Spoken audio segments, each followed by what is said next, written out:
бір сөзі бар, мен осы сөзді барған жерімде айтамын. Осы сөзді әр қазақ жатқа білсе екен деймін. Бұл мынандай сөз. Тән көмілер, көмілмес еткен ісім дейді. Тән көмілер дейді. Яғни адам қайтыс болғанда тәніңді жерге көмеді дейді. Бірақ еткен ісіңді, еңбегіңді көме алмайды дейді. Тән көмілер, көмілмес еткен ісім.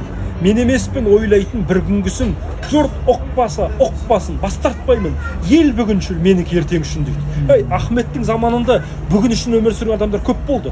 Бірақ ахаң бүгін үшін өмір сүрген жоқ. Тойып алайын, ішіп алайын, тамағымды жасайын, жағдайымды жасайын. Мен Ахметпін, мен ұстазбын деп қазақтың алдына шығып мақтанған жоқ. Қазақтан ақы пұл дәметкен жоқ. 64 жасында айдалды, 64 жасында өлді. Сол ахаңның айтып отырған сөзі. Мен ертең үшін, міне ертеңгі заман Ахметтің есімі келді.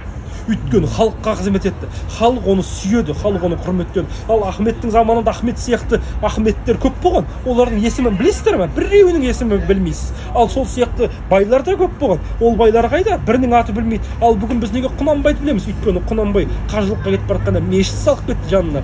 Анау Меккеге бар тақия салды. Тақия деген ол қонақ үй. Сол жерге халық түссін, Қазақстаннан келген қажылар қиналып қалмасын деп жақсы жасап кетті. Ауылына келіп бұлақ салды. Құнанбайдың бұлағы деп ел құрметтейді. Құнанбай артына Абай сияқты шәкірт тәрбиеледі.